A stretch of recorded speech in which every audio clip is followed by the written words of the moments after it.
Hello, everybody. I want to talk about lions and tigers and bears. Oh my. And I've shortened lion, and not Lion, it's Lyin, lying, lion.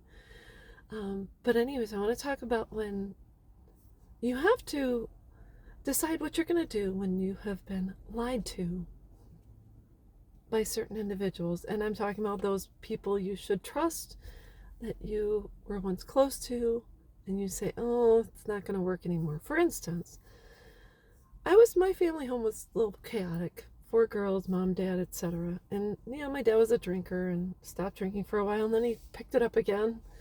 And when my oldest daughter moved out, I came home and her room was empty, and my youngest daughter had lied to me throughout the move out because she knew and I didn't. And then when my youngest daughter estranged, I knew she had gone to stay with her dad. And then I heard through the grapevine one of her childhood friends said, do you know she's in California? I said, no, I didn't know that. So anyways, I took that information and I knew my family knew. But then I contacted my youngest sister and I said, let so-and-so, my youngest daughter, know that I have tickets to her to go to the rave to see her favorite band. I don't know if it was Evanescence or something else. It was a band that Paramore, Evanescence or something like that. And I wanted to see if they would come clean. And she said, well, I don't know if she said she's busy, but all of a sudden then my youngest daughter said, I need you to come over. And I said, all right. And I walked in and I said, I'm really excited to get her these tickets. And she said, oh, sit down. I have to tell you something. Okay. And I said, what's going on? Well, she moved to California to live with so-and-so, our other sister. And I said, oh, really? Are you kidding me? Why didn't anyone tell me? Well, we didn't want to hurt your feelings. I said, oh my God, that's terrible. I can't believe it. And how long has she been there? And she spilled the beans. And I finally said, I knew that because someone else told me the truth. It's just one of those things. It comes down to, come on, give me a break. I'm a big girl. I can handle myself. I cannot stand liars. I don't associate with liars. My husband's not a liar. He'll tell you the truth even if it hurts your feelings. And it's not that he doesn't have a heart, but he doesn't have the same filter I have. Another one came when I reconciled with my mom, and I said, we can have a relationship as long as from now on, instead of you talking about me to other people, you talk to me.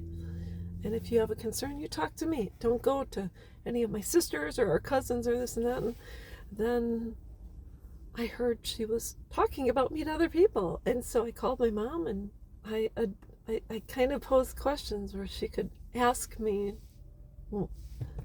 what she was hearing in the rumor mill. She never came clean. I said, once again, we're talking about me. I said, this is ridiculous. So, okay. Without trust, there is no relationship. Write that down. That's really important. And so then the last lie, this is this past year, my husband and I, we wanted to sell our huge sectional and get a couch and just a recliner because we have a small house. And so went back to the place where my nephew works, my youngest sister's son. And he's always been nice to me. And I thought, is he going to deliver this furniture? And lo and behold, sure enough, we hadn't talked in a while. And he sends my husband the message and he says, oh, I'm delivering a couch to you guys. And it's okay. I wasn't sure how it was going to go because we've been disconnected, And so anyways, he shows up, oh, hi, Auntie Lori, how you doing? And how's it going? And this and that. And I knew through social media that my other nephew, my oldest sister's son, had gotten married and was a teacher out in my city, in my area, my town.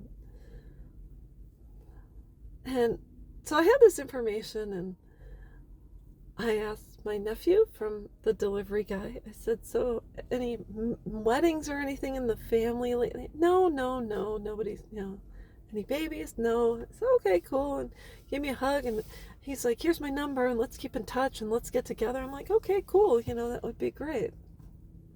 lo and behold, through the power of social media, I find out that not only did my other nephew get married, they had a small ceremony, but then they had this huge blowout ceremony. It was like a white party, per se, where everyone was invited. A huge wedding type thing. And then the nephew that had delivered stood up in the wedding party. So, what is your point? You're not sparing my feelings. I don't do it. I don't do it. It's one of those things. You're like, oh, okay. This is when my kids, I had grandkids and no one would tell me, and then no one would show me a picture, and this is just the way it is. So, anyways, I don't deal with liars. I can handle whatever news you throw at me. I've been through a ton in my life. I have survived. I am strong, and I don't do it. So anyways, that's the way it is. So if you can't be honest with someone, you probably don't have a solid relationship with them in the first place, which means you just say, if they ask, answer honestly. That's all you gotta do. It's pretty simple, don't you think? It's not like I'm gonna reach out and strangle you, because I just wouldn't. I'm not strong enough. So anyways, that's all I wanted to say, and I'll be back.